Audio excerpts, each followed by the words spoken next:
Amigos, hoy tenemos un testimonio único en el programa. Alguien que estuvo 4 años encarcelado en La Tumba, en ese espacio bajo la ciudad de Caracas, para mantener a los opositores, a los presos políticos siendo torturados día y noche. Él aguantó 4 años, ganó el premio Sájarov y algo más. Cuando estaba en La Tumba preso, Rodríguez Zapatero llamó a su madre alguna vez para pedirle que no criticara al gobierno de Maduro ni a las instituciones, que no levantara la voz.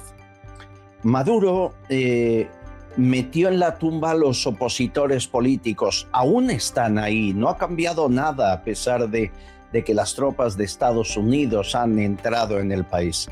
Mientras tanto, y hablo de anteayer del 2018, Zapatero en España decía que él salvaba vidas en Venezuela. Él se ponía la medalla de haber liberado a presos, entre otros a nuestro invitado de hoy. Loren Saleh, bienvenido, ¿cómo estás? Hola, Alberto, gracias por la invitación. Es un placer. ¿De verdad llamó a tu madre, Zapatero? Sí. Mi mamá además se reunió con él en varias oportunidades.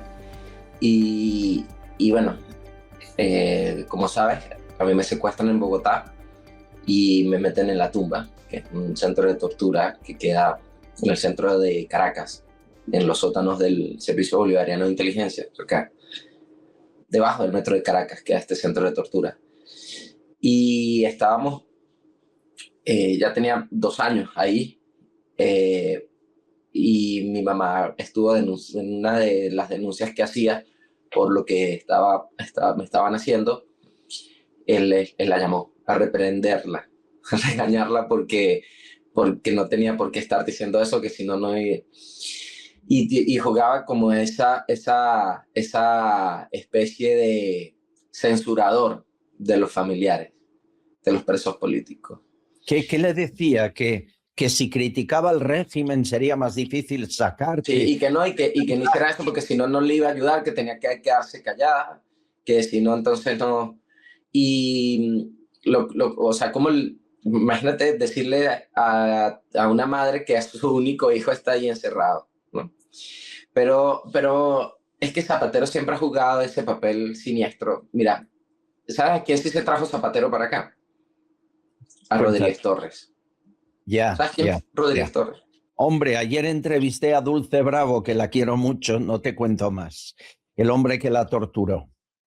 Rodríguez Torres fue el que creó La Tumba. Fue el que nos persiguió a nosotros en el movimiento estudiantil. Es responsable de la muerte de muchos jóvenes y estudiantes. Él fue el cerebro del aparato represor del chavismo. Él lo construyó. Él fue su ingeniero junto a Luis Ortega Díaz, que también está aquí, amiga de Zapatero, la ex fiscal general. Sí. Y Rodríguez Torres, Zapatero se trajo a Rodríguez Torres para acá y aboga por eso a su amigo. La gente que puede hablar bien, que puede estar bien con Zapatero es justamente ese tipo de gente, ¿sabes? Estos corruptos chavistas que están comprando los penthouse en Salamanca, porque los que están comprando penthouse en Salamanca no es el opositor que viene huyendo, ¿sabes? Es el chavista enchufado que es amigo de Zapatero. Claro, es muy importante en estos momentos explicar quién es, porque aquí lo hemos hecho, pero vosotros lo habéis sufrido y durante años en silencio. Es decir, Zapatero sacaba a los torturadores para que vivieran como reyes y viven como reyes en España, mientras hacía callar a las familias que tenían, como tu madre, al hijo ahí encarcelado durante años sin jamás celebrarse juicio y de forma completamente ilegal. Y a cambio de todo esto, la pasta, el dinero, ¿no? Mira, fíjate que cuando a mí me sacan el 12 de octubre de la celda, me bajan al aeropuerto después de 4 años encerrado y me entregan a un cuerpo diplomático que estaba el secretario de Estado de España, Juan Pablo de las Iglesias, y un ex embajador. Y cuando llego aquí a España me reúno con Sánchez en la Moncloa. Y lo primero que le doy el agradecimiento y la primera pregunta que le hago es, señor presidente, le voy a hacer una pregunta y lo que usted me diga aquí es lo que yo voy a decir en los medios. Porque claro, durante todo este vuelo, que además fue inesperado, que yo nunca imaginé que me iban a soltar, mi gran preocupación y mi gran temor era qué están negociando a cambio de mi liberación. Claro. Porque Zapatero, el interés de Zapatero era levantar las sanciones de estos funcionarios acusados de crímenes graves de lesa humanidad y que usaran mi liberación para negociar, quitarle las sanciones a Delcy Rodríguez, por ejemplo, en medio de todo el Watergate y toda esta trama tan asquerosa. Entonces, claro, mi gran preocupación era eso.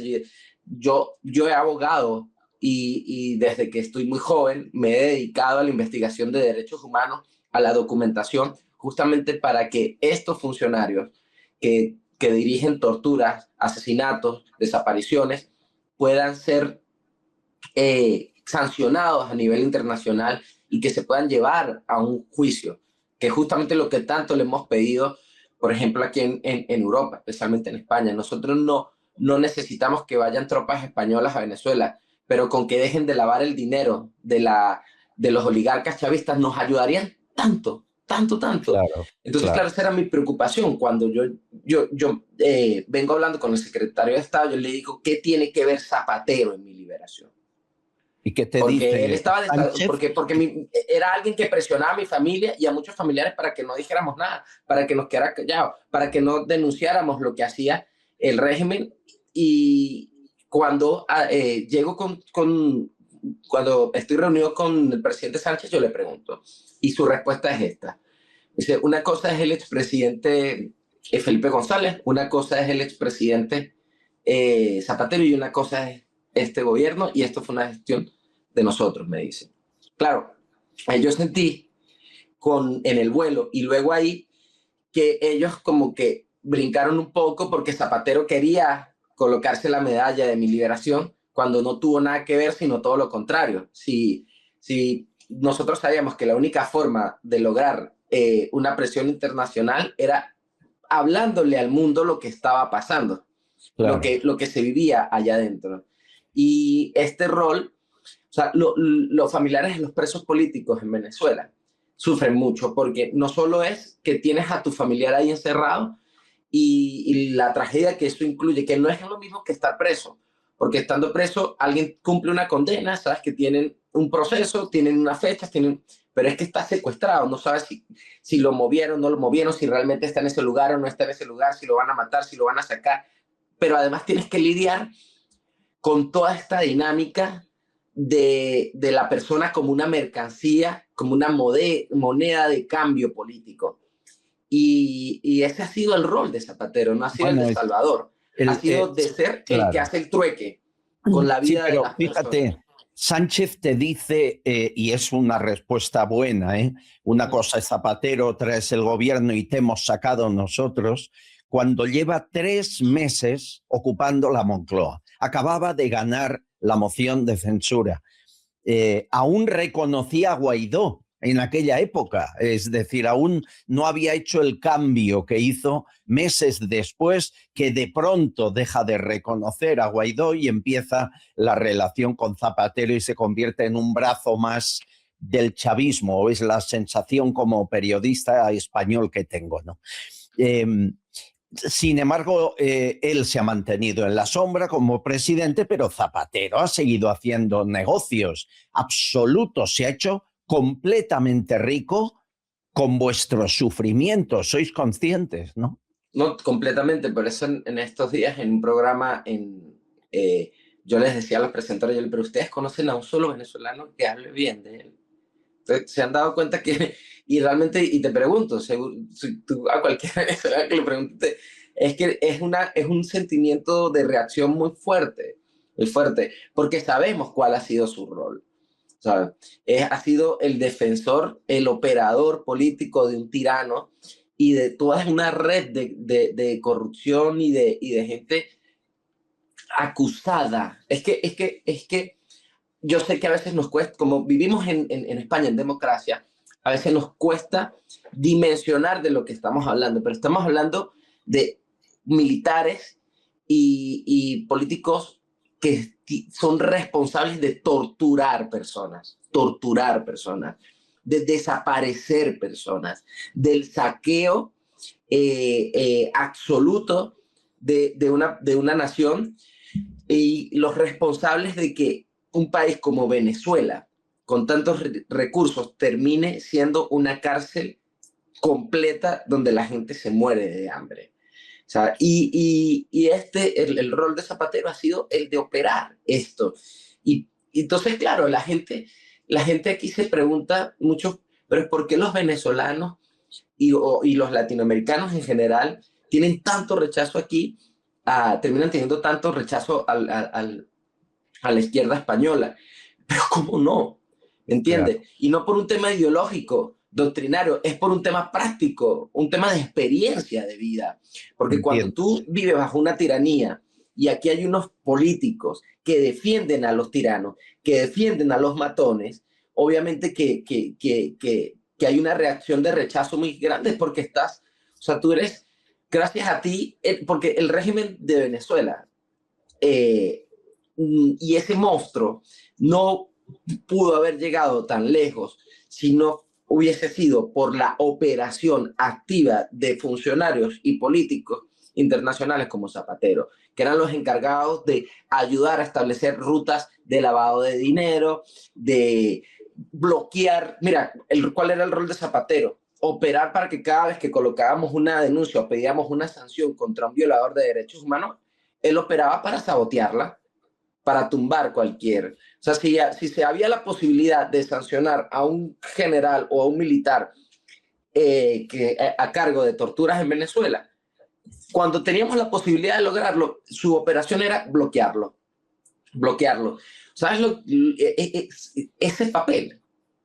Lo que significa ese papel. Tremendo, es ¿Sabes? tremendo, es tremendo. Y aquí aún hay quien le blanquea. Supongo tú que ahora vives en España, te pondrás enfermo viendo en la mayoría de televisiones gente que habla de los derechos humanos, del derecho internacional, que si Trump debía entrar o no, pero nunca han defendido ese derecho señalando a Zapatero, a Sánchez, a Baltasar Garzón y a todos los que se han Porque beneficiado. la injerencia de Zapatero, esa no es mala. O sea, cualquier injerencia, o sea, hay un tema, casi un fetiche para muchos que se autodefinen de izquierda aquí en España y en Europa. Hay un fetiche con las tiranías en América Latina. O sea, las dictaduras son malas y son inaceptables en Europa. Inaceptables, inaceptables. Pero cualquiera en el tercer mundo, ¿no?, son interesantes, Sí, son sí, sí. bonitas. Y mira, hay una gran hipocresía que duele ver a tantas personas que se rajan las vestiduras hablando de derechos humanos en el Medio Oriente, al igual que yo, que estoy muy consciente de los crímenes que se cometen en el Medio Oriente y que no me callo cuando tengo que denunciarlo. Pero entonces estas personas hoy se ofenden y vemos todos los medios de comunicación y las plataformas en redes sociales hablando del derecho internacional en Venezuela como si Maduro no hubiese violado el derecho internacional cualquier cantidad. Mi propio caso es una violación del derecho internacional. Yo fui secuestrado en Colombia. Secuestrado en Colombia. ¿Cómo es la tumba? Bueno, la tumba es un centro de tortura que queda en el centro de Caracas. O sea, imagínate como que aquí en Gran Vía hay una torre moderna, muy moderna, que no tiene rótulos ni nada por fuera. Ahí funciona una de las sedes del SEBIN y en el sótano, debajo del metro de Madrid, queda un laboratorio con 7 celdas, eh, con completo aislamiento. Bueno, ese lugar fue creado bajo el asesoramiento ruso. Por eso es tan diferente también al helicoide, que es como el más conocido, que es, bueno, es bastante caribeño, por decirlo así, ¿no? Sí, Y en sí. este lugar aplican el aislamiento celular, no solo es la tortura física, sino que, claro, cuando tú estás sometido a una luz blanca intensa, quizás 1 hora no te molesta, 2 horas, 3 horas, pero cuando tienes días sometido a una luz blanca intensa, a bajas temperaturas, no puedes saber qué hora es, no sabes si es de día o de noche, no puedes comunicarte con nadie y te tienen con sonidos que aturden continuamente. Bueno, el objetivo es cosificarte, es que dejes de entender la realidad si estás despierto o dormido, si estás muerto o estás vivo. ¿Y por qué ellos aplican la tortura? Porque, bueno, porque además la tortura blanca tiene un asunto, que te pueden tomar una foto y mandársela a un organismo internacional. Bueno, pero aquí está Castillón, no está sangrando. Claro, pero por fuera, por dentro está destruido. Sí, sí, sí, sí, ¿Por qué sí. torturan? En muchos casos, como era el mío, querían que yo hiciera un video llamando a que los estudiantes dejaran de protestar y inculpándome de crímenes que no cometí. No lo hice porque yo sabía que si lo hacía igual me iban a dejar encerrado. Eh, y me tocaba aguantar porque no iba a perder, no iba a renunciar a la causa por la cual murieron mis compañeros. Pero la tortura, además de eso, también tiene la lógica propia del régimen venezolano, que es un régimen terrorista, y que la tortura tiene una función de aterrorizar a la población. Por eso es que ellos no ocultan la tortura, por eso ellos no cuidan la forma. Por eso ellos son capaces de hacer, mira, a mí me liberan el 12 de octubre. ¿Y sabes qué pasó unos días antes? Unos días antes del 12 de octubre del 2018, secuestran a un concejal que se llama Fernando Albán. A ese concejal lo secuestran y lo llevan al SEBIN y lo torturan y lo lanzan por una ventana. Imagínate que de un edificio de Gran Vía, en un piso 7, estén torturando a alguien y lo lanzan por la ventana, así, en medio del centro de Caracas. ¿Por qué lo hacen? Porque el mensaje es claro a la población. Por eso es que ahí meten preso a una señora de 67 años, como meten preso a un niño de 16, como meten preso a un periodista, a un profesor, a una ama de casa, a un político, porque el mensaje es que cualquiera, porque no es la violencia en sí, sino la posibilidad de la violencia. Y esa es la forma en la que el sistema se sostiene, El a terror. partir del terror. Porque Pero ¿cómo? imagínate la gente que ahorita en este momento en Venezuela, el terror, el pánico en que tiene, porque lo que sí se ha armado bien el régimen no es para combatir a ningún imperio, porque ni un solo avioncito tocaron, ningún helicóptero tocaron cuando entraron por Maduro, que evidentemente lo entregaron ellos mismos. Pero todo ese armamento y todos los recursos, ¿sabes para qué se lo han usado? Para armar colectivos paramilitares para masacrar a la población. Porque esos fusiles que nosotros veíamos que ellos le entregaban a la gente, todas esas Kalashnikov que ellos han entregado a la gente, no es para combatir a los norteamericanos, Está porque claro. ahora Delcy se convirtió en la gran cachorra del imperio gringo, como ellos decían. Ese armamento es para masacrar a la población civil, porque en lo único que se hizo fuerte estos criminales es en la represión de la población. Ahí es donde son grandes y fuertes, reprimiendo a la gente indefensa, a la población civil. Y como ellos tienen muy claro que la vocación pacífica de los venezolanos, porque los venezolanos no se puede negar todo lo que hemos luchado. Sin duda, sois No ha un habido un pueblo solo año, fuerte. hermano. No ha habido un solo año en el que no se marche, en el que no se proteste, en el que no se vote. ¿Ah? No ha habido un solo año. Porque entonces si nos armáramos, entonces los malos somos nosotros. Siempre ha sido una lucha completamente pacífica. Completamente pacífica. Por eso no acepto a ninguno que venga a defenderme esa dictadura. No la acepto. Porque el propio Partido Comunista Venezolano, es perseguido en Venezuela. El candidato presidencial del Partido Comunista Venezolano está preso. O sea, esto no es un tema panfletario de derecha a izquierda. Ojalá fuera tan básica el mundo. Ojalá la realidad fuera tan básica. Así que no acepto cuando viene aquí cualquiera a hablarme bien de la dictadura. Ve y vívela. Ve y vívela. No sabes lo que es ver a un policía a una cuadra y que las piernas te tiemblen del miedo. No lo sabes.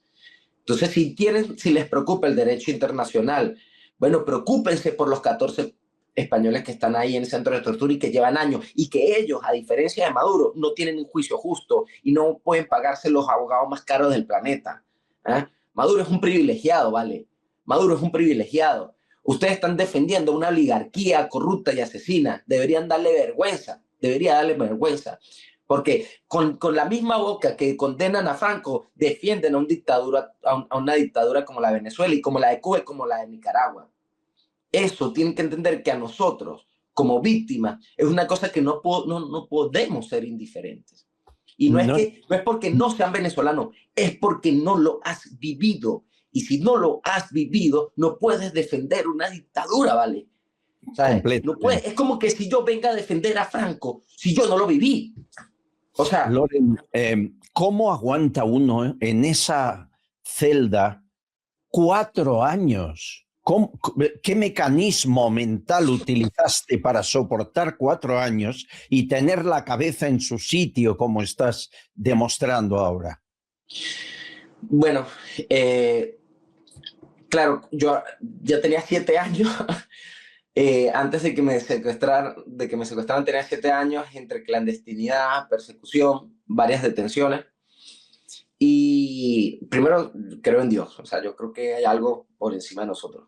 Y creo profundamente en Él, y a Él me aferraba en ese momento.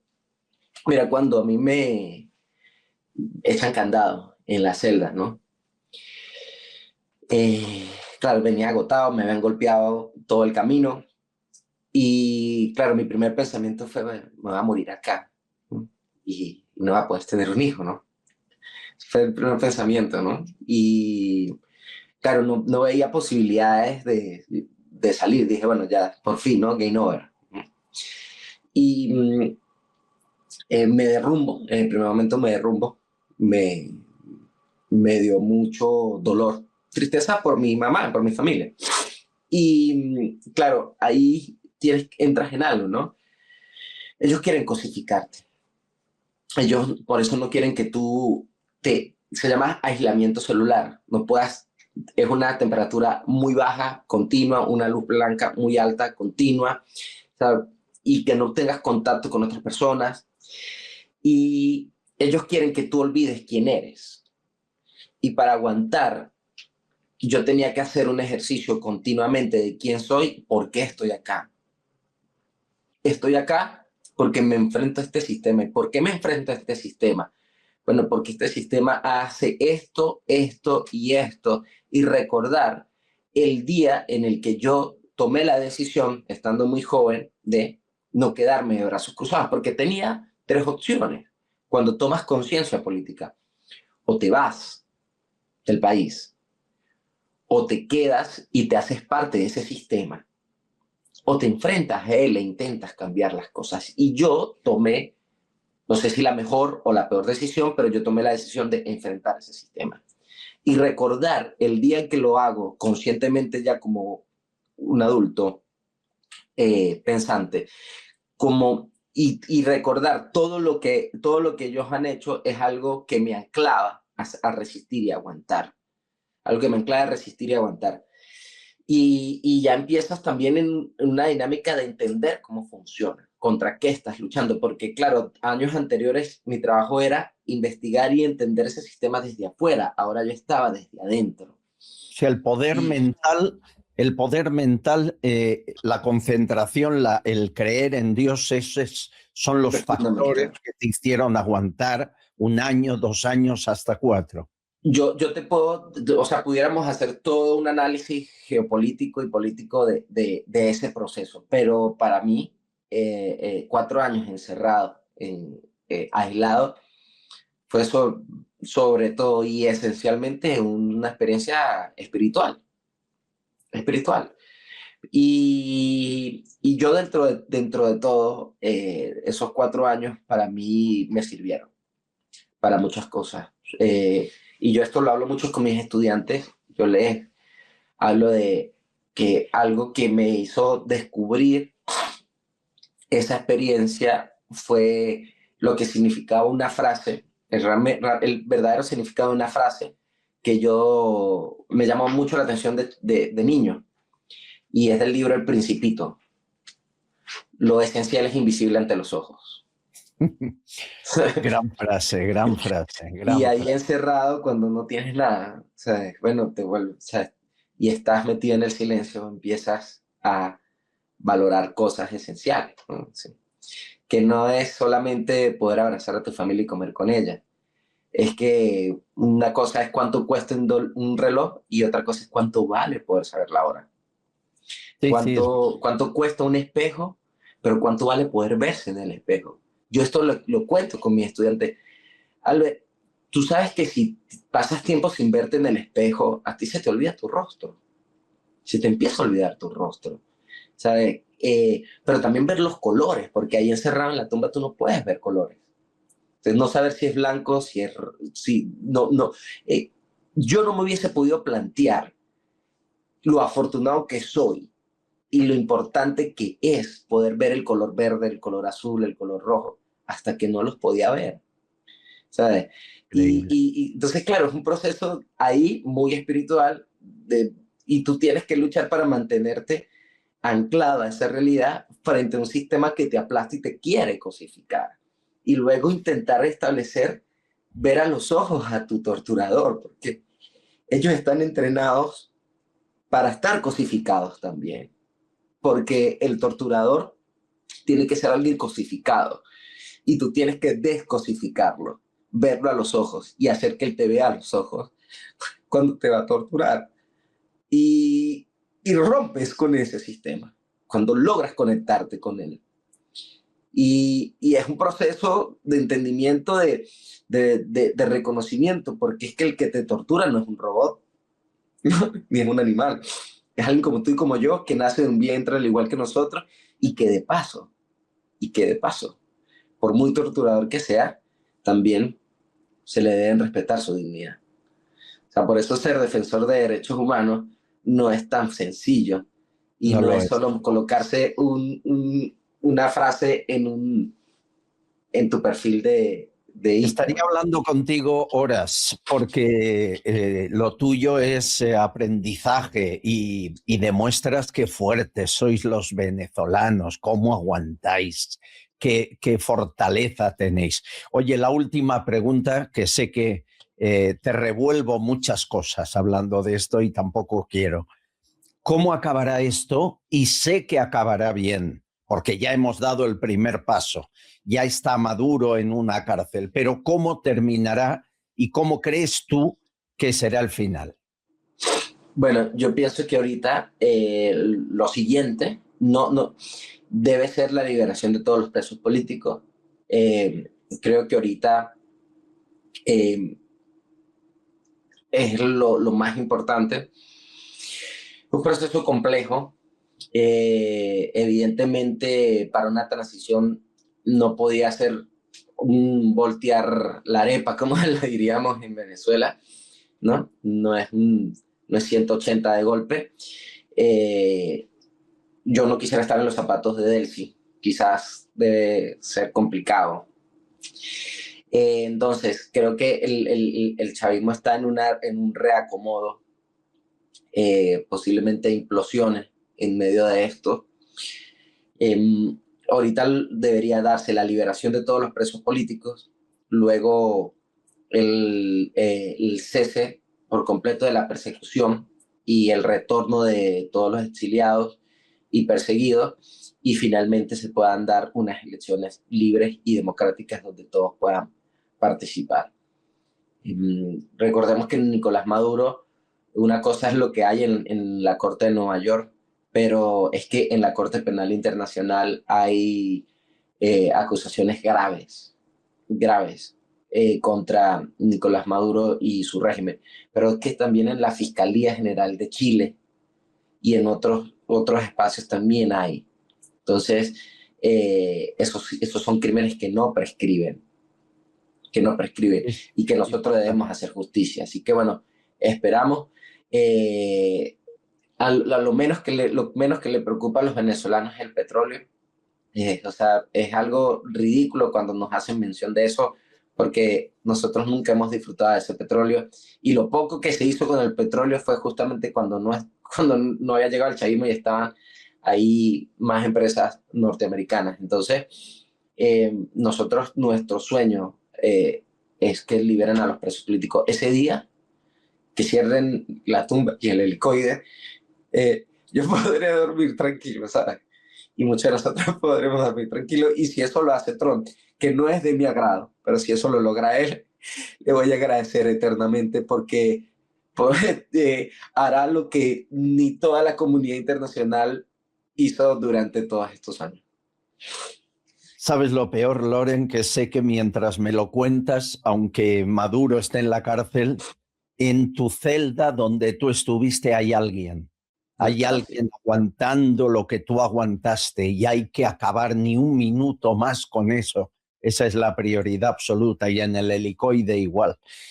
Querido Loren Saleh, me emociona hablar contigo. Es una cascada de sensaciones, pero aprendemos mucho con la sabiduría de los que habéis tocado fondo y llegado incluso más abajo, y habéis sabido resurgir. Sois héroes, supervivientes absolutos, y algún día Venezuela os recompensará. Yo me encargaré personalmente de que nadie olvide lo de Zapatero en España, te lo aseguro.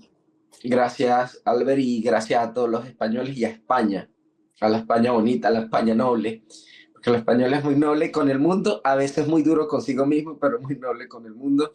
Y gracias a todos esos españoles que nos ven, que nos abrazan, que nos acogen, que empatizan con nuestro dolor y con nuestro drama. Gracias a todos los españoles que decidieron colocarse del lado de los venezolanos y no del lado de la dictadura. Un abrazo fuerte, amigo. Cuídate mucho. Gracias, hermano. Gracias. Castillón Confidencial, de Albert Castillón.